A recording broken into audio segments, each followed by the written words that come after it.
the grit that my dad has just had, right? Being an immigrant, coming to this country, having to prove yourself, right? Like the back is against the wall. Like you don't have another option.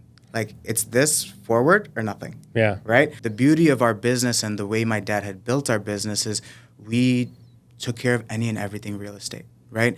So we were doing $1,500 rentals while also selling $5 million houses. What I always tell people is like, listen, at 25, you buy the place. Let's say you never made a single extra payment and you filled out your entire loan term for 30 years, right? And you're paid off of the property at 55. Yeah. Do you realize that every month after that, you're ahead of the game than 90% of the world?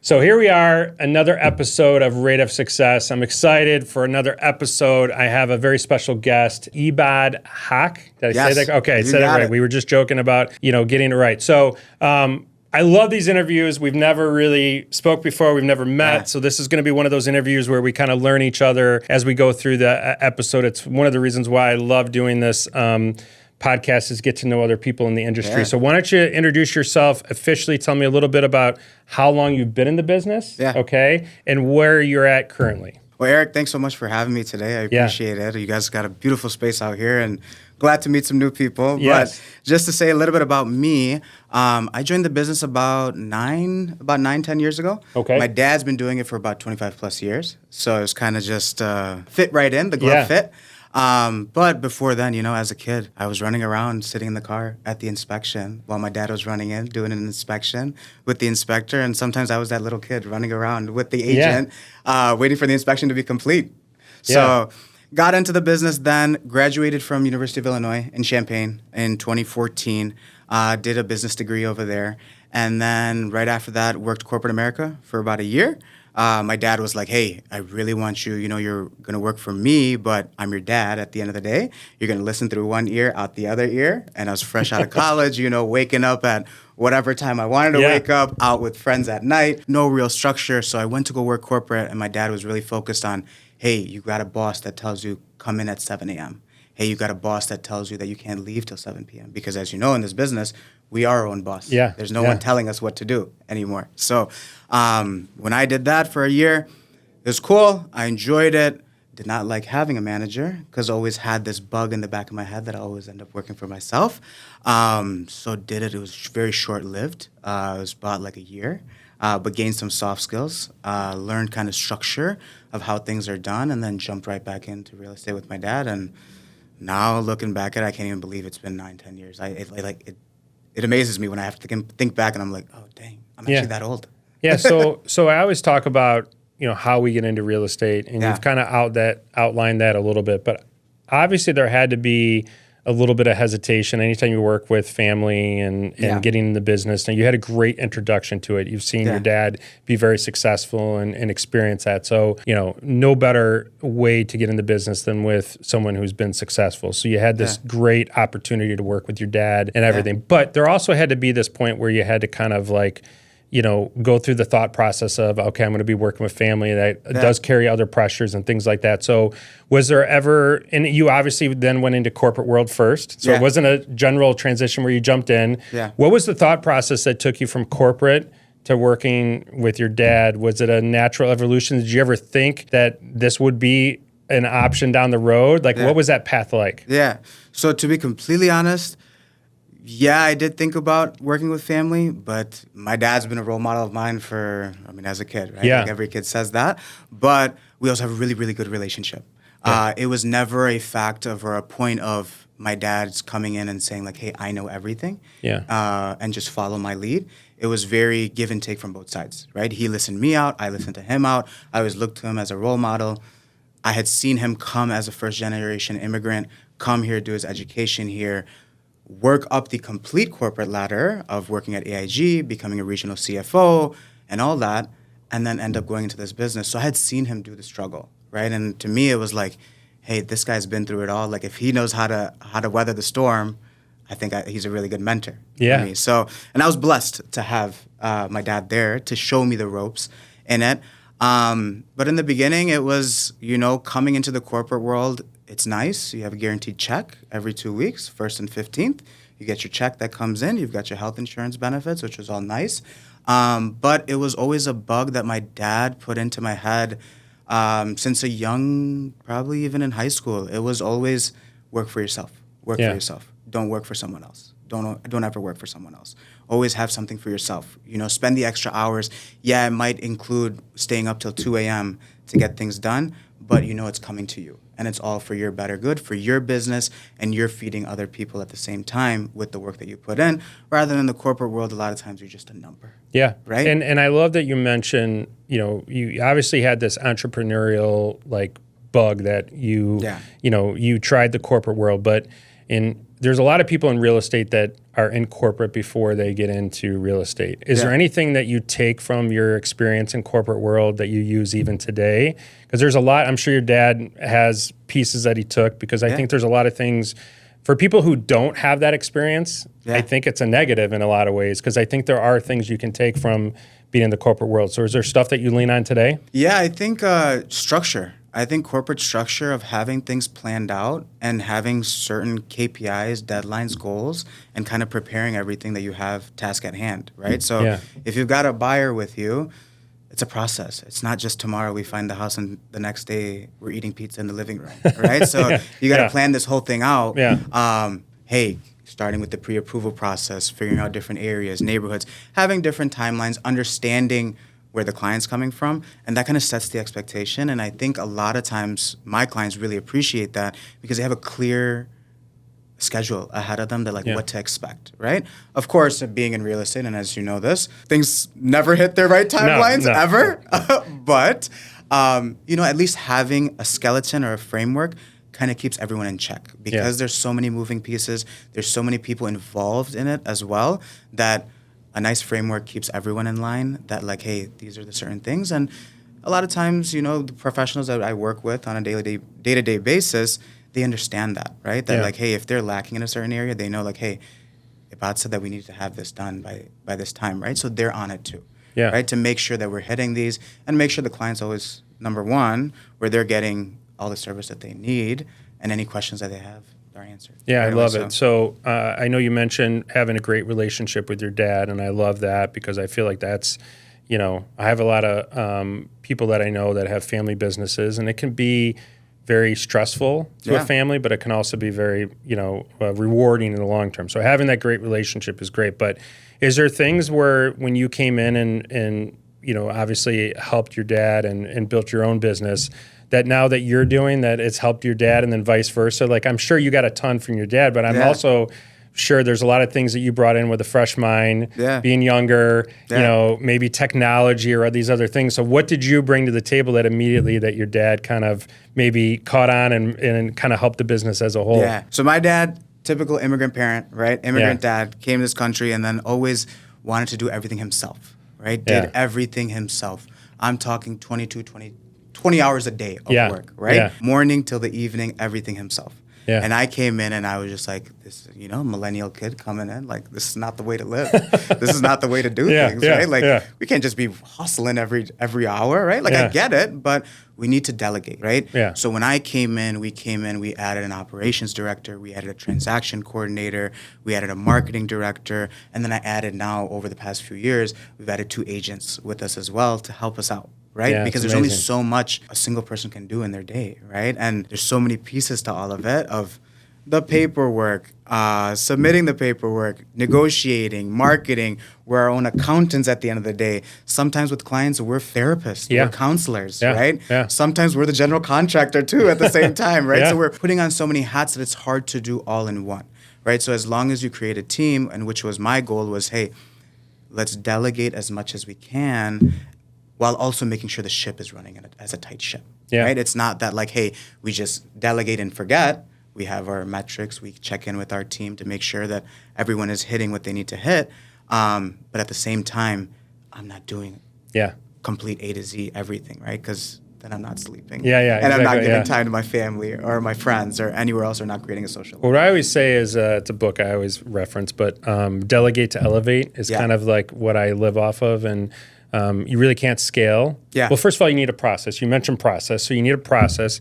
There's no way to scale. Yeah. And you can't delegate something that you don't have a process for. Right. And I think that's the one thing that a lot of people miss when they're building a team or a business is you can't throw people at problems. Yeah. You have to throw people at delegation to do tasks that don't, it's not your best use of your time. Yeah. And there's a lot of real estate teams that always have this constant like turnover. Yeah. Because it's struggling. So how, you very modestly said, well, we put this together and we built this, but there's a lot more that went into that. So what was that evolution of going from your dad doing everything to building a team? I'm sure there was, some internal struggles, and I still want to, I'm the same way. Like when my team does something, I still sometimes will try to fight to get it back because we always believe nobody can do it better than us. Yeah. So what was that process like to get comfortable? I always say trust the process. Yeah. I know you got to have it, but you got to trust it. So was that a struggle that took years to kind of develop? For sure. I mean, it was for sure a struggle. I deal with the same thing when I first came into, because in this business, it's a huge trust business, right? So the client trusts you. Yeah. They don't trust the rest of the team. Yeah. They don't know the rest of the team, right? So they're asking you the questions, and expecting you to have the answers, right? So it was for sure a piece, but what I realized is after doing so many transactions, there was a lot of things that were repetitive and a lot of things that were time sensitive, and just being in the field, I was like, hey, I can't get to that. I can't respond to that email just at this moment, but the underwriter needs it, right? Or, the listing agent needs something, or the buyer's agent needs a document. So I was like, well, hey, if I have a transaction coordinator that can, be on the email chains as the transaction is going on, they can dish out whatever documents that need to be done, and there's no delay, right? Yeah. And that's what I was noticing in the first few transactions. I'm getting calls of, hey, we need an extension. We need a closing extension, which is throwing everything off. Yeah. But in reality, if we just did this early on and got everyone the pieces that they needed, we wouldn't need an extension. We'd hit that timeline, that deadline right away, and everyone would be happy. Movers happy, buyers happy, sellers happy, everyone's happy. So a lot of it was looking at it from a bird's eye view of like, okay, what's going on? What's happening here? And what can somebody else do? And a lot of it was tracking my day. I actually learned this from one of my mentors, was just write down everything that you do in your day, right? Yeah. I did that for 3 weeks straight. And I realized a lot of gaps of like time wasting. It's kind of scary too. It is scary, right? Of like how yeah. much time you end up wasting of like TikTok, Instagram, or email, and just stuff that's not maybe producing the highest producing, or that doesn't need my time as much. So a lot of it was checking that out and then seeing, okay, what can I replace? Like, who can I put in to do this task at the same time to finish this task as a whole? So just after that, and a lot of it wasn't the first hire. Right? Like I went through multiple hires of people of like, it's also the task is one piece, but also a fit, right? Like I have a certain style of working. You might have a completely different style of working. My dad has a completely different style of working, but what makes it work, and also keeping a nice team culture at the same time too, where it's not just, in this business, it can be very aggressive, where it's just go, go, go, go, go mentality, and you kind of lose the culture aspect of it, which I try my best as always is like, hey, let's make it fun at the same time. Right? But do you believe in this? It's something I say all the time with my team, and I can appreciate a lot of things you're saying because I've gone through it over the years, but like nobody's going to care about your business more than you. Correct. Okay? Yeah. But you got to get these other people to kind of buy in to the vision that you have. Yeah. And the only way that you do that is be able to have, this process and this vision and get them to buy in, and that builds culture. Yeah. When you have that culture, because if you have a client that needs something at 6:00, like, do you have the culture that someone's going to get online and be able to do that and help you out and do those things? And I feel like that's the one thing where you can, hire a lot of people. Yeah. But if they don't care or buy into the vision, then it's hard to get them to do the things that you need to. I also think sometimes it hurts you. Yeah. Right? Yeah. Because sometimes you grow with volume. Yeah. When you go with volume, then you have some people, like you said, just don't care. Yeah. And who's it really hurting? It's not really hurting them. It's hurting them to an extent, but it's hurting your brand the most, right? Absolutely. It's hurting your business because that employee is out there running with your brand, right? And representing you. So, and if they're not representing you in the best light, it just reflects back on you. So I love that. So how have you over the years, what does it look like when you bring someone into the team? Do you look at more like an attraction method where you've built this brand and people come to you because they want to be a part of what you've built, which is ultimately what we all want? Yeah. Or do you look at it more from recruiting where you meet other people and you kind of like, hey, have you thought about working on a team? Like, or is it just like, do you have any thought process on that? A lot of times, to be complete, in the beginning, it was a very recruiting style. Yeah. Of like, hey, like I got this team, you want to join? We're looking for this. But as I got through it and as I went through some of those hires as recruiting style, it was I felt very back into corporate, very number-esque, right? Of just like, okay, let's try this out for 2-3 weeks, and if it doesn't work, and as you know, in this business, you don't make anything. You could not make anything for months. Do you feel like everyone says they want to be like realtor, a top producer, and busy and everything, and then when you get them in the mix, you don't really know what you have until you kind of get them uncomfortable, and they don't know what it takes. Right? Like they see the watches, they see the cars, they see the clothes, but then they're like, oh, like, or they watch Selling Sunset. Yeah, they watch Selling Sunset, and I'm just like, oh, you want to, you need me to work at 11 p.m. You need me to go to the city at 8 in.the morning on a Saturday on peak traffic time to go for an inspection. Like, that's what it takes. Like, you got to do this. I always joke about it because, like, be doing a loan for a doctor. Yeah. Because you said 11 p.m. They're like, hey, like, I'm available at 11:30. Can you call me tonight? And I always tell people, like, if you don't take that call, then you shouldn't be doing loans for doctors, let alone loans at all, because 100%. We're on everyone else's schedule sometimes. But would you say that I think the trade-off is you can have a great quality of life? It's just going to look different than what the typical 9 to 5 like life looks like. And if like one phone call at 11:30 at night could lead to 10 more transactions. Like, you just have to look at the quality of life a little bit differently. Absolutely. Yeah. I mean, a lot of my clients are similar, physicians, business owners as well. One of my clients literally tells me, he goes, the reason why I love working with you is because no matter what time, you pick up my call, right? Like, you answer my call. Even if it's a dumb question, even if it's 5 seconds, you answer it, right? And he's like, that level of peace of mind to me just knows that I have someone fighting for me in my corner. Yeah. And I'm an advocate for them, right? So, like, and they have that confidence, and I love giving that to them, that, hey, you always got me. Call me whenever you need to call. Right? So on your business, you know, obviously coming in, you've built this amazing business, and while your dad was a huge part of that, it still takes a ton of effort and hard work on your own. Regardless, nobody is given anything in this business. Yeah. Okay? So how have you built the business? You obviously are known, and we talked about this a little bit, for, you know, these, you know, high net worth clients, and that's great. But your business is way more than that. Yeah. Okay? And what was the intention of building the business the way that you have, and maybe taking what you learned from your dad, and how do you want your brand to be known and built? Now, obviously being accessible and available. Yeah. But there's a lot that you offer that's very unique and different than most. Yeah. So, and I know you think about this because you've used all the keywords that I would if I thought about it. Yeah. So what has been your over the last several years to kind of build where you are today? Yeah, I mean, to be completely transparent, it used to be me and my dad, two guys running 100 miles per hour. Yeah. My dad had a health scare. Okay. In 2024. Okay. Which put him kind of away, right, from not doing any of the work, and I had to come in and step up, and it was just kind of just thrown into the ocean of, there's this huge book of business and a huge level of trust that everyone has with my dad over the years, that I was really helping his business, but also building mine at the same time. And I had just been thrown into the ocean of just like, all right, now you're mine. Yeah. Right? Like, I've stepped into his shoes.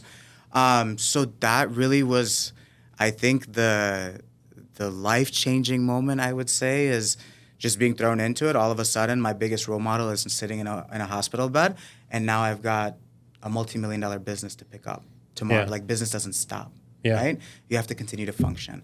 And I think that was the biggest alert to tell me that, hey, you need to have people on a team, right? We can't just rely on one person, right? Because when you're relying on one person out, shop's closed, right? Yeah. And the beauty of our business and the way my dad had built our business is we took care of any and everything real estate, right? So we were doing $1,500 rentals while also selling $5 million houses, right? I could do an office lease for a doctor client of mine who wants to start a new clinic, but I can also do an $8.4 million strip mall in Forest Park at the same time, right? And the beauty is, or like the important part is to understand each client when you're talking to them. Sometimes you get lost, right? Yeah. One day, one phone call, you're talking in the millions. The other phone call, you're talking in the thousands. Yeah. Right? So being able to gauge and, change back and forth and understand the client's needs and what's doable and what's not doable. Right? So I think just having that vast experience, knowledge, but at the same time, that's all the knowledge I have. Yeah. And now it's delegating, teaching, putting the right people in place.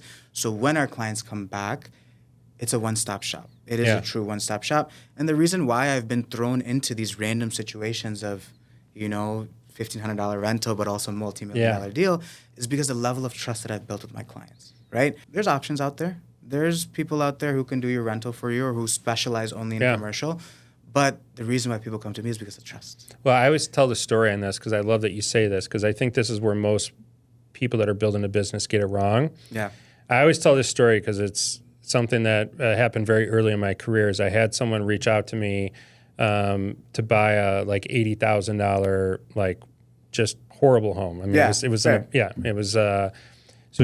it was for his daughter. Okay. And I helped him. We got it done, everything. Yeah. And 2 weeks after we closed, he called me to purchase a $7 million home in Florida. Yeah. And if I wouldn't have taken care of that $80,000 deal, I would have never have gotten that. What you've touched on really is about relationships. And the relationship doesn't have a dollar amount tied to it. It's a relationship. And you never know where that relationship takes you. And I think any successful business owner can always provide value and build a business by just developing those relationships. Now, obviously, one thing I want to touch on real quick is that you said, which I thought was great, is, you had this health scare with your dad. Yeah. And, there's a lot of people that wouldn't have managed it the way that you did. They would have, I'm never going to step up and I'm not going to take the reins. I'm not going to do all this. So you kind of just glossed over that part of it. So I wanted to go back to it. What, obviously that takes a very specific type of person to be able to kind of use it almost, I don't want to say an opportunity because health scare is never an opportunity, but there's definitely this like fork in the road where you had this opportunity to really step up. And you'll probably look at it in your mind like, well, I had no other choice. But there's still not everyone makes that same decision. Have you ever thought about like, who you are and where, I mean, I'm assuming you're going to say you learned that from your dad. Absolutely, man. That's what it comes down to. It's the grit that my dad has just had, right? Being an immigrant, coming to this country, having to prove yourself, right? Like the back is against the wall. Like you don't have another option. Like it's this forward or nothing. Right? You do realize how unique that is though in our world where especially, millennials get a really bad rap. But you hear a story like this and it just doesn't, it doesn't always play out the way that it did for you. So I hope you realize how unique of a situation that you took a business and you made it even better. And one of probably the most difficult times for your family. That's something to be really proud of. Thank you. Thank you. Yeah, man, my dad spent years and years building his brand. Building his brand, building his name. I mean, I've seen it. I've seen the hustle that he did. And at that moment, that's what usually always came back to me. Was like, I remember in the back of my head when my dad was like staying up late at night, talking on the phone for hours, right? And it was for what, right?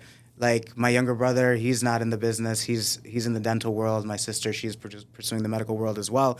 So I was really the one who was like, all right, I'm going to build this and I'm going to carry this forward, right? It's his last name, but it's also my last name, right? So at the same time, and yes, it's a hard thing, but also I see it as a blessing, right? My dad had set up framework and business for success, right? And yes, I did have to just come in and take it to the next level, and it wasn't easy at all with so many moving pieces. But I always have to give credit back to my dad, man. Like if he didn't set up the stones, I couldn't walk, right? I couldn't walk there. So my success truly goes back to him. Well, he's got to be super proud of you. It's a big deal. Thank you. I've been in this business a long time, so I've seen hundreds of realtors. I know a lot, and I see teams and the struggle. So, to kind of hear the story and hear you talk about it, like it's. I hope when when the dust settles and things, you look back on it and realize like how significant it is. But I think it also says a lot about, kind of where you're going. And I'd love to kind of talk a little bit about that is like, I'm sure hearing you talk and hearing how you are, it's probably something you think about a lot. Yeah. So where do you see, we're in this crazy time right now, okay, where you have consolidations in real estate companies, and real estate is in the news sometimes for all the wrong reasons. Right, okay? right. And you're building a business in the midst of all of that. And you're dealing with family stuff and health and, trying to be busy and you got clients. Yeah. But like, where do you see, your business and your team in a year from now, 3 years from now? Like what does the vision look like today versus maybe what it was even years ago? Yeah. So I think just every year we produce a really, really good amount, but I always try to tell myself 110% every year, just 10%. Yeah. I don't want to grow too fast because when you grow too fast, you have the growing pains. Yeah. And then a lot of things slip through the cracks. And always my biggest, as you guys have probably figured it out by now, is our brand. Yeah. And our entire business is built on trust. And I never, if I plan to do something in growth, my biggest thing is, will it harm my client's service that I'm providing them and lose the trust? And I never want to do that. Because as you know, it takes 25 years to build trust and it takes 2 seconds to lose it. So let's talk about that because I'm extremely passionate about customer experience, and it's something that I talk about a ton. Yeah. Okay. So, you've mentioned the word trust a lot. Mm-hmm. Okay. And I just feel like I always say there's customer service. Yeah. And there's customer experience. Yeah. Okay. So like when you ask a realtor or a lender, do you have good customer service? We're all like, of course we do. Yeah, of course we do. But I always talk about experience as like, I think trust is obviously the most important thing. But I also feel like, experience is a key word. Yeah. Like, what does it feel like when I call up you and I buy a house? What does that experience feel like from start? And does it feel like something? Yeah. So obviously, you're working with high net worth clients. Yeah. There's a particular experience that they're looking for, but I feel like that same $1,500 rental, they're still looking for an experience. Yeah. Okay. Yeah. So how much of your process in your day-to-day do you think about and have you worked on over the years to make sure that experience is something that they walk away with? Yeah. And it not only lives up to your family name and what your dad's built, but you continue to build off of that because expectations of clients has changed a lot drastically over the last several years, even the last 5 years compared to the last 10. So how do you manage that day to day? I think that's what separates us from a lot of brokers when we look back at it, is that I always try to not bother the client. Yeah. Right? Working with the high net worth individuals, the business owners, the physicians, the ball players, these people have way too many things going on in their day. Right? And they don't want to be bothered on the nitpicky. So my day is filled with my team blowing fires of what is coming out on their transactions. And then during the week, I give them a little brief, like, hey, we ran into this issue, but it's all handled. Yeah, yeah. And they're like, it's handled. And I'm like, yeah, it's done. So you know what the difference is about that? I always say that when I hire someone, I don't need someone to be the hero. Yeah. Like a lot of people want to be the hero. Right. They would want to call up their client and be like, hey, just so you know, this is what I did for you. Yeah. Because they want to get and it takes a very unique individual to realize that they don't need that feedback. Yeah. Their job is to sell the house. Yeah. And what you said in the beginning is they're very busy and they need someone to block their time and make their time more efficient. Right. They don't need someone that needs a pat on the back. Right. Oh, thank you so much. Thanks for taking care of that. For taking. Yeah. But that's where most people, I think, get it wrong. Yeah. So. And I've had multiple times, man, where, we've worked with a client, they've gone through our process, had our experience, and then they hear about a family member, or sometimes they might see a property and they're like, hey, we want to just go with that broker and just use that broker, and they try it out. And they call me back mid-transaction. Like, Eabad, I'm screwed, man. I don't know what I just got myself into. Like, I should have called you. I made a mistake. Can you help me get out of this? Yeah, yeah. And, I think a lot of other agents would take that as disrespect of like, how could you do something like that? How could you cheat on me? You cheated on me. I see it as an opportunity to build back your trust. I love just that. Get them out of that problem. It's exactly the way that I feel, because I deal with this with clients, but I also deal with it with realtors even. Yeah. We have a joke in the office, and we always say they always come back. Yeah. Is our joke. Yeah. And that is because we know all the little things that we do. Yeah. Sometimes everyone else doesn't know that. Correct. And they have to go experience that sometimes to then recognize the value of what you provide. Yeah. So I think when you're confident in your brand and your process and what you do, you're never offended. Yeah. I love the word that you said that, because it's something I say all the time, is like, you can't be offended by that. Yeah. It's an opportunity. Yeah. And that happens over and over again in a business cycle. Yeah. And the more you react to it, the more it feeds off that negative energy and it doesn't attract people. Absolutely. But when you can, take a call like that, help a client, it's almost a bigger opportunity when they've seen the other side, as we say. Absolutely. And then they're going to be an advocate for you more than they ever would have before. Absolutely. Yeah. Absolutely. Right. Like the ongoing term is one guy knows 10 people or one guy knows 100 people or something like that. Right. Yeah. So like you just do well with one guy, and that's how my dad's and our business over the last 25 years has been built. It's been sphere of influence. Yeah. Right. Like, yes, we work with any and everybody. Yeah. But a lot of our day-to-day business is from our sphere of influence. The people that we hang around with, talk with, are with, and we've built these relationships over years. Yeah. We're never the broker that like, hey, whenever you're ready to sell your house, I could sell it for you. No, man. Yeah. Like, we're human. This is what we do. This is our book of business. And we're dealing with high net worth or business owners as well who are in the same industry, right? Like, they're not hitting me with their sales pitch because no one wants to do that. Like, we're not here as business people to hit each other with a sales pitch, right? No. It's like, hey, man, you're a cool guy. Hey, I think you guys can take care of my stuff, right? Well, and you want to be top of mind with your database, but you don't want to be annoying. Exactly. So you've got this business, and I'm just curious, and I want to go a little bit deeper, a little bit on this, is like, so when you meet a client, okay, do you meet face to face? Like, what is your intake? So, because they're a relationship, they're a sphere. Yeah. So there's people that know you. Correct. Do you have one of the things I always love to get feedback on from a realtor is, does your process look the same every time? Okay, meaning like, this is how I work. Yeah. And this is my process. Or because you have people that are busy and everything, do you have to really kind of tailor around their schedules? It's tailored. Yeah. So does that make it more difficult to duplicate the experience? Or is the, because you know what I'm saying? Like, sometimes when you're doing everything that they want. Right. It's hard to repeat. It's hard to repeat. Right. Yeah. So like, Agreed. when you sit down with a client, how much of it is you're going through stuff, or are you really tailoring everything to them? Yeah. I think it's mixed, depending on the client's needs, right? Yeah. A lot of the times it's repeat business. Yeah. Right? So I don't need to do, I need to Exactly, sit down with the yeah. client. I already know his book.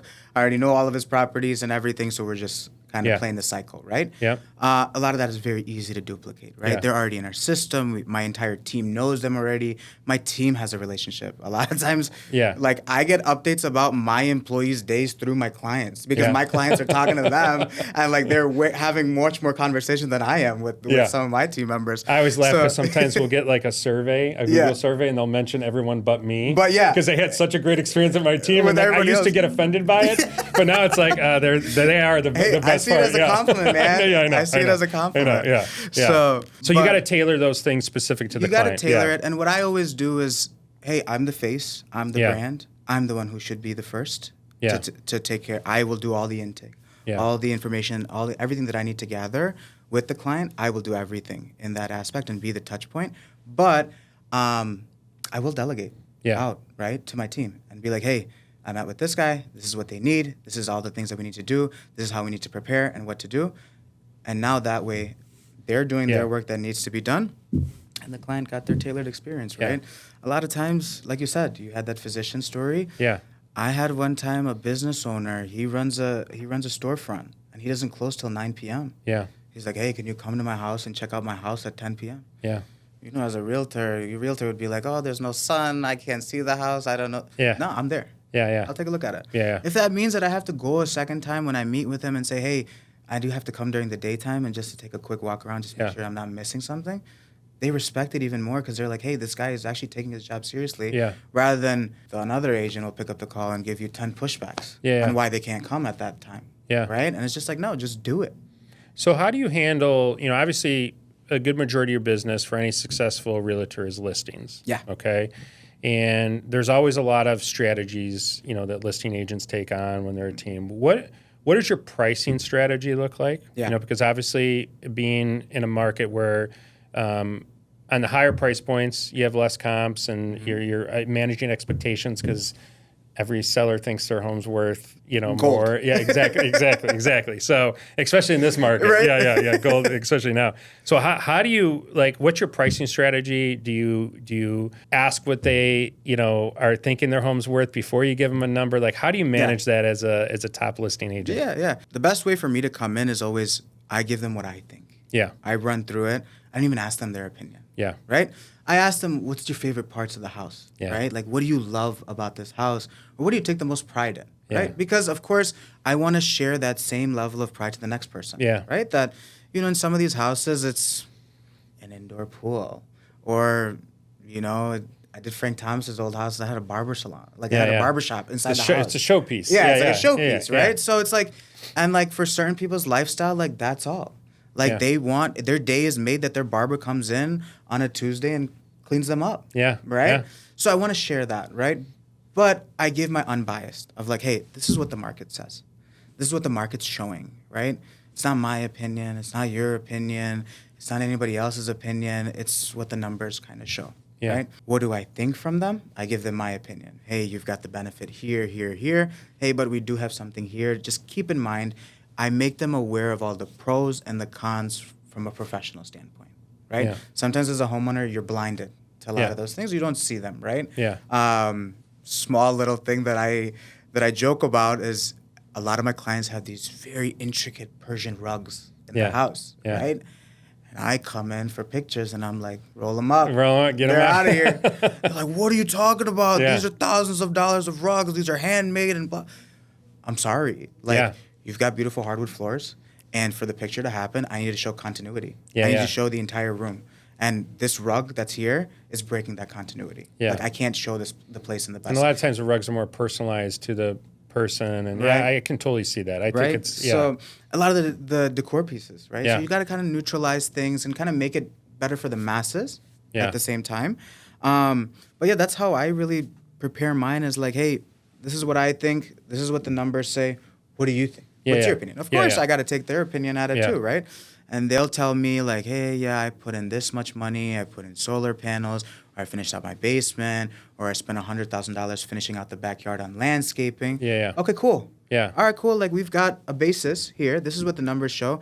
But these pieces kind of set us apart, right? This kind of justifies why we're charging more, right? Yeah. Because in today's world, it's a public knowledge world, right? Consumers have access to everything. Yeah. Right? They see that if you're priced at $2 million, the neighbor's house is 1.2, there needs to be a justification, right? Yeah. If bedroom, bathroom, square footage, everything is kind of similar, what are you justifying for this $800,000, right? Do you find clients now with access to AI are asking you totally different questions because they're maybe doing a little bit more research before they, have you experienced that at all? I have, and a lot of times it's people trying to outsmart me. Yeah. And then I play into the conversation, and they shut up. They don't say anything after, right? Because I actually prefer it a little bit because I feel like those are questions that they don't ask. Yeah. And that by going to ChatGPT, it creates maybe some questions that they wouldn't have asked. Yeah. Or it would have came up at a really inopportune time down the line as you're going forward. So for me, we were just talking about this today on a call where I will notice right away when I get an email from I've been doing this for 20 years. I know by the way they're asking the questions that's what ChatGPT told them to ask. Yeah. And which I love, right? Because that's admitting to me that they didn't know what to ask. Yeah. And to me, the more informed the buyer is, the better experience they're going to have, and the better I'm going to be able to help them. The thing that I always get concerned about is I'll ask a buyer, I'll do like a application, we'll do like a 30-minute consultation call, and we'll go through all this stuff, and they don't ask anything. Yeah, that's when I get worried. You're worried. And I was just on a call earlier, and I asked the lady at the end of the call, I'm like, I just want to make sure. I'm like, can you just take some time this afternoon and think of any question? Because she was just not asking anything. And she sent me this great email with all these questions. And we have a call scheduled this afternoon. Perfect. And I felt like if she didn't ask those questions, we would have been in a situation later where she would have been overwhelmed. Yeah. So on that, so obviously, seller side is unique. Being a buyer right now is really difficult. Really hard. Okay. So, you have interest rates. Yeah. You have affordability. Yeah. You have people are making a ton of money in the stock market. So high net worth individuals aren't as, maybe willing, or maybe they are, but some don't want to take money out of the market because... Nah, man. Sometimes I get the call. And they're like, why the heck should I buy real estate right now? Exactly. My portfolio is greener than I've ever seen. And I'm like, I don't blame you. No, I get it. So what does your buyer process look like today? Yeah. And that conversation that maybe is a little bit different than it has been because when rates were 3%, it's an easy conversation. People were buying because of that. Right. Now it's a way different conversation. So what does your conversation look like with a buyer today? In today's market, it's so competitive, right? That it is really, really important if you are seriously trying to buy a place this year, you have to have all your ducks in a row. Yeah. And prepared. Yeah. Which I think filters out a lot of people already. Yeah. Right? They go through the process of 1-2 houses and they're like, what is this market? Right? Yeah. And they just don't get it. And then they'll kind of fall off the face of the earth themselves, right? And maybe just come back in a different season. Kind of weeds out the people. People, right? Yeah. The market does that by itself. But just making sure that everyone is the most prepared, right? We've got pre-approvals, everything lined up, and we know exactly what their needs are. In this market, we are doing a lot of off-market. Yeah. Private. Right? Stuff that maybe not everyone has access to. So can we talk about that? Yeah. Because I think this is important. Yeah. Most people don't even realize, with this whole Zillow debacle, it's starting to become a little bit more known. Yeah. Okay? People assume you go onto Zillow and Redfin and you see every property. Right. And you don't. You don't. It's all the more reason why you have to work with a realtor. Because not even the private network, but you may have a listing for a client. Yeah. That you're going to be listing 4 months from now. Yeah. That's not even the market. So can you just talk a little bit about why that's so important? Because I don't think people understand what off-market actually is in the grand scheme of things. Yeah. Yeah. So a lot of times I see this a lot in the high net worth and like in the high luxury market, is because a lot of times those guys don't want their house publicly marketed. Yeah. Right? They don't want to show the inside. They don't want people to see it. And of course, you put up a $3 million, $4 million house, everybody wants to see the inside. Yeah. Right? Yeah. So it's super important. Sorry, what was the question? No, so super important. So what we talk about is you have the off-market listings. Yes. Okay. Off-market. Yeah. So just a lot of people don't understand what that is, and it's gotten a lot of attention lately with, and just the average consumer, why it's so important. Mm-hmm. Like you said, we have access to information. Yeah. Okay. And so the consumer thinks it is. Yeah. But in this area, you still need a realtor more than ever. 100%. Yeah. 100%. Because a lot of times just when you're in the business for so long, you create so many relationships. This is not a one realtor game. Yeah. Right? It's thousands of realtors, right? And being in it over the years, certain brokers who are producing and who own certain areas. And if you know that, hey, this broker is very popular in this area, I target them and be like, hey, let me know if you've got something coming up. Yeah. Right? Let me know if something's coming up. I've got a client who's in this price range, really looking for something. Or a lot of times when you've been in the game for so long and you do so many transactions, other brokers take notice too. Yeah. Right? And they're like, hey, I should add that guy to my email list. Yeah. Right? He's clearly got the Goes buyers. back to relationships, not only with your sphere, but with other realtors. Yeah. Right? Yeah. So and then you come out and they're like, hey, Eabad, can you give me a BPO, a broker price opinion on this? What do you think about it, right? You get invited to broker opens. Yeah. Not all brokers get invited, right? Yeah. So you come to those broker opens. You have that access, right? Earlier on, beforehand, before it's even touched the market, right? Benefit is, hey, it might not be the house, but at least your client got access to it. Yeah. You had an opportunity before anyone else. And in the luxury market, that is the most important piece. Yeah. No one wants what everybody else has in that market. Yeah. You want to have what no one else got. Yeah. And that's what I pride myself over is hey, I've got access to those that no one else has, right? No one else has seen the inside of this house. You'd be the only one. Yeah. Right? So what are your thoughts on that? So you want somebody wants something that no one else has, that obviously fits a lot of new construction. Yeah. And I think you do a lot of new construction. So where, what is your thoughts on that when a client comes to you?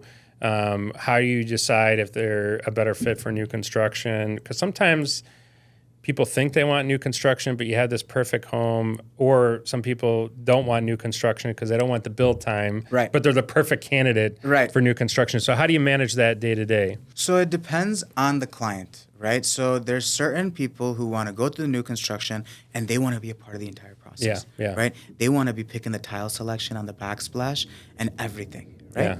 I've got a builder for that. Yeah. That won't be annoyed of you being involved in the process, right? Then there's certain clients that are like, here's the check. I don't want to talk to you until my keys are done. Yeah. Here's a Pinterest board, and here are a bunch of pictures of houses that I like. Make something. Make it something cool, right? That I like and I enjoy. Yeah, I'll be in that process to make sure that hey, like we're hitting these, we're putting in something cool, like, or, his daughter really likes Frozen, right? So we create this room that's all Frozen, right? Or the kids are NBA fans and they love LeBron James, and we create a nice little basketball area or something, right? Yeah. So you get that understanding, and then you put them in touch with the right people that can fulfill those needs, right? I've got a builder. Yeah, he's going to charge a premium. He's going to charge a lot. He's going to be higher than the average guy. Yeah. But he'll get you the results that you want. You're going to get exactly what you pay for, right? And he's got a team and a whole process and everything that's going to go into it. And I just make that very clear. But don't you feel like that goes back to relationships and connections, and people are coming to you and you have these contacts in these people, and at some point, that's what people are hiring you for. Yeah. That, guidance. One-stop shop, if you think about it. Like, hey, I've done this for 20 years, 15 years. I have all these contacts. I've vetted out everyone. You don't need to do that. Yeah. Come to me and I'll make the connections. I think that's where I think people lose sight of, people always focus on what does it cost to list a house, or if you're paying buyer agency. I mean, we got in this whole conversation where people had to provide this, these are the 150 things that I do. And I always joke around. It's like, if you have a good business, you don't have to tell someone. It just proves itself. It people are like, I need to work with you. Yeah. I always say when you go to a great restaurant, you don't just refer because they have great food, or it's that whole experience. It's what was it like to make a reservation? When you showed up, they sat you down right away. Yeah. They made you feel like you were VIP when you really weren't. That whole experience. And I think that's what people lose sight of when they work with a top realtor, because I deal with this all the time. Every experience of someone has buying a home isn't the same. Yeah. Some people have a really bad experience. And we have to remember, for a lot of people, this is the biggest purchase they make in their entire life. And they may only do 3 or 4 times in their whole lifetime. If that. Yeah. Right? A lot of times we just see in today's market, it might just be 1 and 2. 1 and 2. 1 and 2 houses, that's really it, right? You got a transition home. Right? You got your transition home, you were renting, you took a transition, and then you bought your forever, and that's it. So one thing I do want to ask you, because just to talk about current market, is, last year, the average first-time home buying age was 40. Yeah. Okay? Yeah. So obviously big number. There's a lot of debate on that, let's say 37, 40, but still 10 years ago, that was, so I'd love your take on that. But the other thing I would love your take on is that we are seeing, and I don't know if you are, anywhere between 20 to 25-year-olds buying at a quicker pace than the 30 to 35-year-olds. Yeah. So I'm just curious your take on that and what your thoughts are on that, and if you're seeing kind of the same. I think I see a little bit different from my perspective. Yeah. The 20 to 25-year-olds are stuck in analysis paralysis. Yeah. Right? And I get it. Yeah. Right? They're just starting their careers. They don't, in today's world, it is so expensive to buy a house. Yeah. Right? With the rates, with the prices of houses, right? Because they hear from their mom and dad who bought houses for 5 cents back in the day. Yeah, exactly. And now it doesn't exist anymore, right? But I feel like the 20 to 25-year-olds are stuck in this analysis paralysis, AI search, and what's the best, and thinking that they're the most knowledgeable. Yeah. I feel the 30-year-old has now been forced of just where they are in their life at that point, usually starting a young family, of they got a timeline and a deadline, and they're more purpose-driven. Yeah. Hey, I need a house because of my kid. Yeah. Or because of the school. Yeah. Or we're really out of space, right? Yeah. The younger person is sometimes just like, oh, I want a house. Like, well, What does your typical first-time home buyer like look like? Are they moving from the city in a condo to a single family? Started like what does that look like transition? I say mixed because I work in a lot of different markets, right? I'm in the Naperville, Oak Brook. I even go to the city as well, and Barrington as well. But I've seen it. Any trends or anything that you're seeing that maybe stick out to you that are a little bit different? I mean, I see a lot of times a lot of my personal friends live in the city, and when they're ready to buy, they buy in the suburbs. Yeah. Right, because that's when they're in the in the planning phase of their lives. School and kids, marriage, space. Yeah. Right, the needs are just growing. Yeah. Right, but I've had a lot of clients also buy in the city. Right, Yeah. first time home buyers in the city, they're paying $7,000, $8,000 in rent, and they're like, "What the heck, dude? I'm just wasting this money." And I always tell people, it's like, hey, the city's not the best place to buy right off the bat. Yeah. It's really not. Yeah. Because city of Chicago to exit is. It's harder. If you look at the numbers, you're really about the same, right? Yeah. The entry point and the exit point is about the same, maybe a couple here and there, right? Depending on the market. But I always tell people it's like rent for a year or two. Yeah. Test it out. Yeah. Make sure that this lifestyle is for you, right? Because the city and the suburbs lifestyle is completely different, totally right? different. I mean, Yeah. one's car reliant, one's foot reliant, right? Like you're not You're eating out nonstop because eating you have out access nonstop, to all DoorDash, the right? Like yeah. when you're in the suburbs, I don't know when I ordered DoorDash in the last because I'll just drive up and grab my stuff, right? Exactly. But if I'm in the city, as soon as I'm in the city, I'm DoorDashing. I'm coffee. lazy. I still order DoorDash in the suburbs, so that's just now you're making me feel guilty. Yeah, No, man, you're just busy, man. That's it. That's it. You're too busy. It's I got to stop it.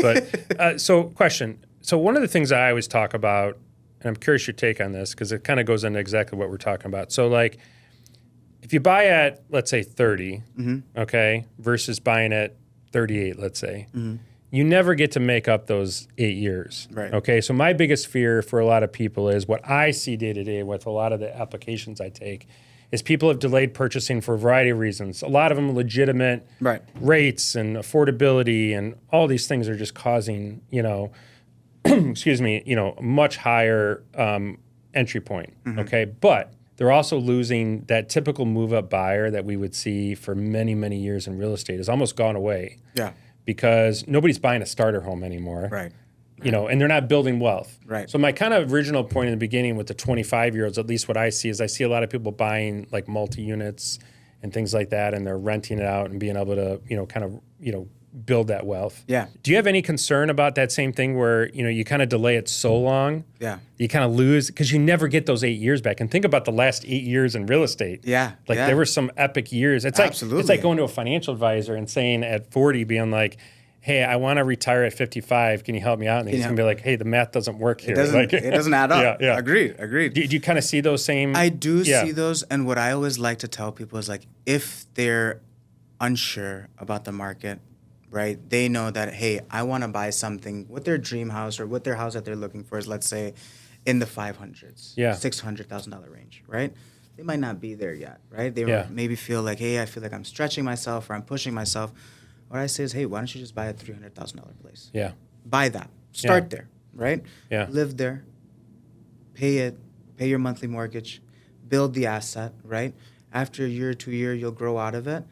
And you'll feel much more comfortable with what it feels like, first of all, to be a homeowner. Yeah. You'll get the taste of it, right? Yeah. You'll enjoy it. And then from there, you can level up, right? And at that same time, you've built your equity that you needed to build. Yeah. And a lot of times what I tell people is like, hey, man, by then, you'll be making this much money. You're going to grow in your career, right? Keep it as an investment property. Yeah, I love that.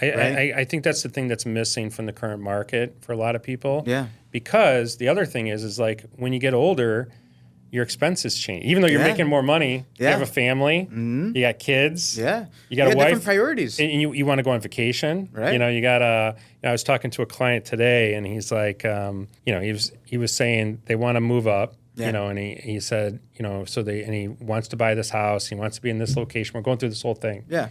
And he's like, well, I'm going to push it off about 90 days. He's like, I just don't want to commit the money right now. But then he tells me in the meantime, they're going to Europe. Yeah. They're doing this and they're doing that. So it's like, when you get older, your expenses change a little bit. Yeah. And when you're younger, I feel like you can be more nimble. Correct. And you can make some decisions that can set you up for that big purchase. And I think that's what I would I think that's the one thing that's missing right now. Yeah. But the argument also is what's available for a young first-time home buyer. There's not a lot available. Yeah. No, I mean, that's similar to what my story was. I jumped into my first property not knowing much. Yeah. I didn't know anything. And I was like, whatever. All I know is owning real estate's a good thing, right? Yeah. This was back, right, before I was really practicing. But I was just like, I always thought it was a good deal. Just bought the house and turned it around, put it on rent. Today I sit on the property's almost halfway paid off. Yeah. I mean, I've had a tenant in there for 9 years, no issues, right? And you can sometimes, like I said, be caught up in that analysis paralysis, but sometimes just do it and just see how it plays out. I mean, all of the world's millionaires were made through real estate. Well, that's what I always say is think about all the 25-year-olds that buy today, that buy multiple properties. Yeah. Then when they get married at 35, think about the difference of coming to the table with a significant other when you have this wealth that you've built over the last 10 years. Right. Okay. Right. And what that means for when you get to 55 and how much different the picture looks at 55. Yeah. Because the other thing we got to think about is we're all living a lot longer. Yeah. Retiring at 55 is different when you're living to 95. And they're saying that the 25-year-olds are going to be the first generation that's going to live over 100, average life expectancy because of AI and all the things that are going to help out with health and wellness. Fair. And we were just talking about it on a call that, liquor sales are down to an all-time low. Health and wellness is a completely different feeling now. Yeah. So do you feel like, there's an opportunity for a younger generation to really kind of put themselves in a position financially that maybe some of us, missed out on? Absolutely. I mean, if you just put it in at, let's say at 25, you buy a house. Yeah. Right? Let's say you do a 30-year mortgage. How old were you when you bought your first house? When I bought mine, I was 21.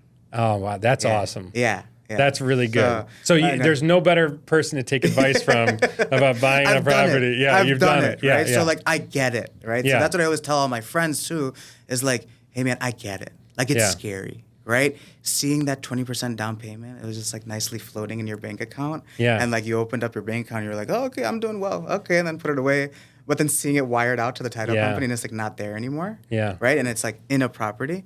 But what I always tell people is listen, at 25, you buy the place. Let's say you never made a single extra payment and you filled out your entire loan term for 30 years, right? And you're paid off of the property at 55. Yeah. Do you realize that every month after that, you're ahead of the game than 90% of the world, 90% of America? Yeah. You don't have a mortgage payment, right? Your largest chunk of payment that you have to make, that's the best financial planning advice that I can give you, right? It's all the wealthiest people that I help buy homes all own a ton of real estate. Yeah. Could be commercial, could be, they're all business owners. Mm-hmm. They all still have money in the market and, all that stuff. But real estate is a very large portion of the wealth that they've created over the years. It's a tangible asset, right? Yeah. We know, yes, the stock market has been doing great, but the stock market can also go to zero. Yeah. Zilch. Yeah. Right? Yeah. We know real estate is not going to go to zero. Yeah. Right? Yeah. Yeah, sure. 2008 happens. We might go 50, 60%. We're not zero, though, right? Your money's still there, and it always bounce back. Well, and think about Illinois, though. This is a stat I always Correct. Give. Illinois, we're at 63% below 2019 levels. So just think about that. We have 63% less inventory. Nationally, during 2008, we had 4 million homes for sale. Right now, we have 1.3. Yeah. The math doesn't work. Now, it could change. Yeah. But I always tell people, if you want to, if you're concerned about buying, ask your realtor how much inventory is for sale in, let's say, DuPage County today versus 2019 or 2018. Yeah. And the reason why I always say that is in 2019, nobody was worried about having too much inventory. Right. It wasn't even a conversation. Right. We were so pumped up about the market before COVID happened. Yeah. We were finally, we're back to a normal market. Right. And we're 63% below that. So in Illinois, my biggest concern is home prices going up too fast. Yeah. And too many people on the sidelines waiting because they either couldn't get a home. Correct. Or they just kept saying I'm going to wait. I'm going to wait. Rates will go down. Prices will go down. Yeah. And before you know it, they're 38, 40 years old and not homeowners. And you just never get back that time. Do you kind of feel the same? Absolutely. And okay. I tell people the same thing is Chicago is a market full of primary homes. Yes. Right? Yeah. People are here to live, eat, work. Right? sometimes, people read the news, and you read the news of Texas market, California market, Florida market, Arizona market. What makes those separate is those are secondary, tertiary homes. And they're building a ton of new construction. And there's just oversupply. We just don't have land to do it here. We don't have it, right? Like, we're so tight knit, right? Yeah. Like, unless you want to go live all the way out. I will fight anyone to give me a couple acres in Oak Brook. Oh like, I've got a long list of clients waiting for some land in Oak Brook so they can build a house. There's just none. Yeah. Right? Yeah. Like, we're waiting on the house that's been there for 60 years. Death, divorce, correct, right? Like, Yeah. we're waiting on that, something to happen so we can buy that house and tear it down, right? Yeah. And build a new house. Death, right? divorce, diapers. It's like the D's. Yeah, there you go. I like that. It's like that's what we wait for in our market is because honestly, like that's the inventory that moves. That we see. We don't have a lot of people that are like, well, first of all, seniors aren't downsizing. Correct. Because they have a low interest rate or they own the house free and clear. Free and clear. And then like a lot of seniors, I'm talking to a client right now, it's a life event that usually happens that causes them to move. And what happens a lot of times is that, they don't want to downsize because, a lot of the senior communities now are like $12,000 to $15,000 a month. Yeah. It's cheaper to get in-home care. Correct. A couple days a week, 3 days a week than it is to live in some of these communities. And they own the home free and clear. So that's inventory that's not hitting the market. Correct. Yeah. I completely agree. I mean, it just doesn't make sense. Even for them, a lot of times they live in a big house and based on what their payments are with the lower interest rate, or sometimes if they own it free and clear, even if they buy something half the value of what they currently live in, it's about the same price. Yeah. So they're like, there's no point in me foregoing my lifestyle, right? Like, I'd rather have the extra 3-4 bedrooms upstairs and my grandkids come and they use them, right? Yeah. Or my kids use them, right? Like, I'd rather have that, right? Yeah. And they don't want to give that up. No. And that's, I think, the hardest part in today's world is, where's the inventory going to come? Yeah. How is the inventory going to come? That's why I always tell people, I always say, like, where are people going to, they're not going to foreclose because they have all this equity. Correct. People would sell, right? Before, and I always hear people say, well, there's foreclosures are rising. Yeah, well, for 5 years, we basically had none. Forbearance, yeah, right. Exactly. So now the ones that are hitting the market, if you're going to sell, you're going to take whatever equity out that you can. Right. But you're going to have death. You're going to have things. I mean, but foreclosures are a normal part of the market. Correct. People forget that. Correct. We've always had a certain, but it's such a low percentage that people get caught in that. It's so low over the last 5-6 years. Oh my God. Right? It's barely even see less than 1% Yeah. of the current inventory. You don't see any. Which is nothing. Nothing. Yeah. Well, good. So, one of the things I always try to take away from these conversations is, we obviously have, business and, all this. What is your support like outside of your dad? I'm sure there's other people in your life. Yeah. Because this business is not, it takes a village. Yes. We have our team at work. Yes. For me, my wife plays a huge role. Yeah. I have a son. Yeah. I always say there's a lot of sacrifice in this business, and Correct. there's on my side, but also my wife's side. Yeah. Even my son, because I'm away and doing things and busy and available, and we joke around. There's dinners where I'm outside on the phone and they're sitting. My wife always says it's nice having my son because it used to be she would be sitting by herself while I'm on a call, but now she gets to sit with Jake while I'm on the call. So what does outside of work look like that is your support? Yeah. Outside of work, man, I've got my entire family as well. Like, I've got my dad. Yes, that's one piece of it. But I have I got my mom, my brother, and my sister as well, who are at home.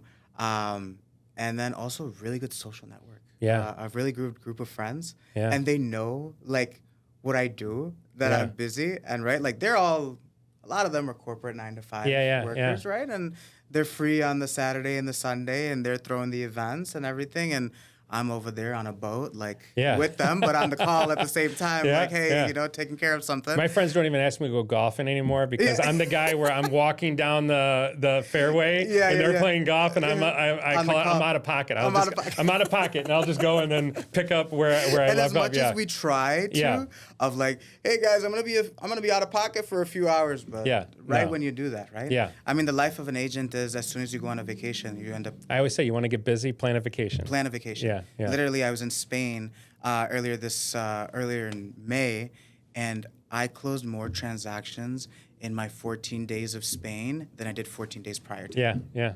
That's how it always works. And I was like, I should just be in Spain. Yeah. Because I actually like it here too. Well, just plan a vacation and do that and travel. And if you got a good team, you'll get busy when you do that. So I love that because I feel like, there's so much more that goes into this than people. And it's just the right team. Yeah. I mean, it's the right team. It's having the trusted individuals, right? Yeah. That's what makes this business easy, or it helps create a flow to this business, I would say. Yeah. Because when I know that my transaction coordinator has everything on lock and everything is flowing smoothly, right? And my marketing director knows the marketing plan for the rest of the month that we have to do. And my ops director knows all the events that we have to have planned and who needs what attention, right? And my agents are giving me updates on like, hey, this buyer saw this, they like this, or they don't like this, or this is what the feedback we got from our listing from a buyer.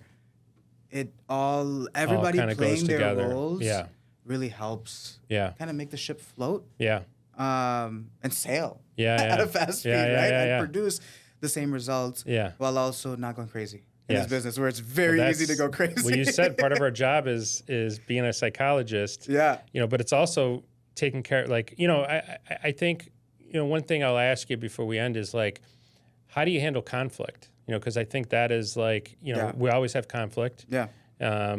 I always view conflict as an opportunity. Yeah. And I feel like people will, when things go great and everything's perfect, we can all handle that. Yeah. When you sell it with multiple offers above, list price and you close in 2 weeks for cash and like everyone, like that's easy. Yeah. It's how you handle the conflict with, any type of client. Yeah. How, I think that is what separates the good people from the great people in our industry. Yeah. What's your thought process on handling conflict? The most important piece about resolving conflict is understanding the conflict. I think is like listening to the complete story. Yeah. Right? And as you listen to someone, I think you realize what's really important, right? Like they might go on a spiel of 30 minutes, right? And telling you all this and that and all these problems. But you identify that there's like one true catalyst to this whole thing, right? Like if I can figure that out, all of this is nonsense. Yeah. And it's a non-issue, right? So my always goal is to listen to the problem fully and then don't get caught up in the side pieces. You feel like letting go of ego too, isn't that where most people get wrong? And conflict is they make it more about them. Like, hey, I'm the top broker. You hired me. Like you have to agree that you're also human. Yeah. Like you will make a mistake. Yeah. Right? And I think the most important thing, and it kind of comes back to trust, is being upfront with the client. Yeah. Right? Yeah. Is like, hey, you expected this out of me. I apologize. Yeah. I might have missed it. Right? I mean, I'm human. What you just said is sometimes the most important thing. Yeah. Like, I always start with that. Like, hey, listen, I'm really sorry you feel this way. Let's talk through it. And like sometimes that will diffuse it more than anything. Right? Like, because the person's coming into conversation at 100%. Yeah. Right? Like they're angry about something or they're upset. You got to bring them down. Bring them down to 50-50. Right? And now just talk through it. And a lot of times, like you said, like we're counselors, it's a conversation. Yeah. Right? Yeah. Like I always tell people is like, I deal with it myself, right? I'm a consumer at the same time. Yeah. If I was in that shoes, how would I feel? Yeah. I always put myself in their shoes. Don't you feel, the analogy I always give to my team when we talk about this is like, the worst comes out in people in real estate transactions. Like I literally, like we've had it to where like we've had a client like upset from beginning to the end and they'll leave us the most glowing Google review. Yeah. And like I've talked to them afterwards and they have like everything that they projected towards us, they're not even aware of it. Right. Because they were so caught up and consumed with the experience of moving your entire family and house and getting like truly like, so I think the biggest advice that I always give people is like, you can't react to it. Correct. Because sometimes it's just part of the, like, it's just who that person is in the moment. Yeah. And they're not good at like something handling, and we don't know what's going on in their life. Correct. They could be a CEO, they could be a sports figure, they could be like, so it's just, sometimes when you don't react to it and you just solve the problems and you deal with it, it just goes away and they'll give you this great review and you're like, we've gotten reviews before and we're like, what? Like, what? Cool. Like we did that? All right, cool. Okay, good. Yeah. Because it's not what we expected. But you learn over time, it's just not about us. Yeah. Like it's not. Like, and you got to let go of the ego side. You got to let go of the ego. The ego is what I think kills it.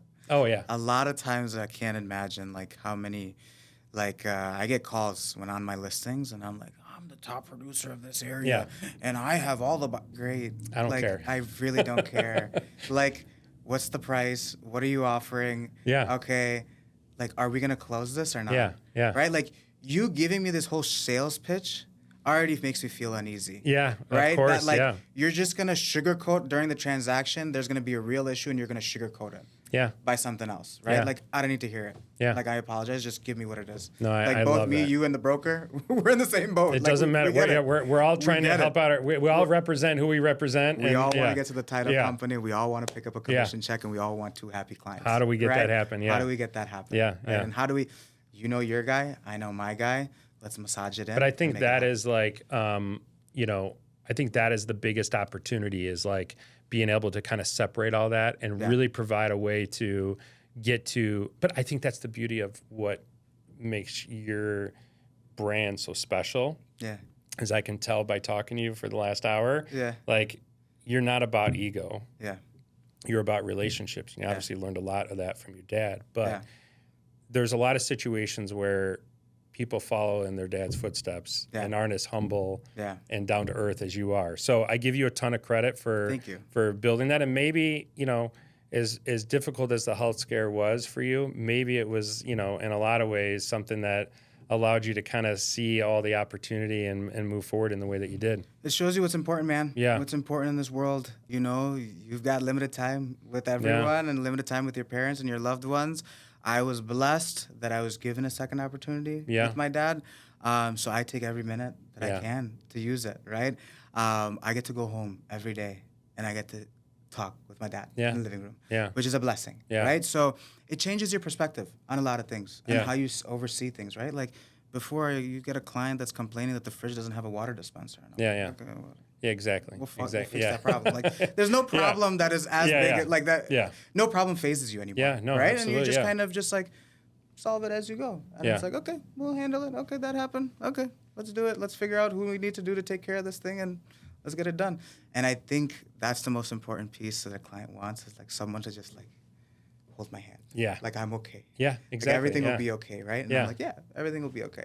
And if you as a broker are like anxious and like don't know what's going on, well, then you're just feeding right into that. Yeah, well, I think it's again, you're when you react, some of the best advice that I always have gotten is like, if someone, kind of conflict, if someone's really coming at you, sometimes you just being calm can be all the difference. And, absolutely. And like, because that's what the customer's looking for. Yeah. Ultimately, they don't need someone else that's hopped up, that's going to cause a lot. So the way I always end this is, and I appreciate, it was a, great discussion, but, have a little fun with the question I always ask everyone is, if it wasn't real estate, okay, and money was no object, okay, what would you do, day to day? If it was race car driver. Okay. So Formula One, NASCAR. What are we doing? Okay. So we didn't know this. So I am a huge auto racing. Like junkie. Yeah. So I go to multiple races a year. I'm mostly NASCAR, but I've been to Formula One. I've been to IndyCar. I've been to pretty much every. So at least we have that in common. There we go, man. So race car driver. Going to Autobahn. I'll go. I'll use your car, not mine, though. I don't want to. I have a buddy that goes there a lot, and he always tells me the stories about people with their like classic Porsche or whatever that they wreck into the wall, and I always like try to imagine like, how do you call your insurance agent?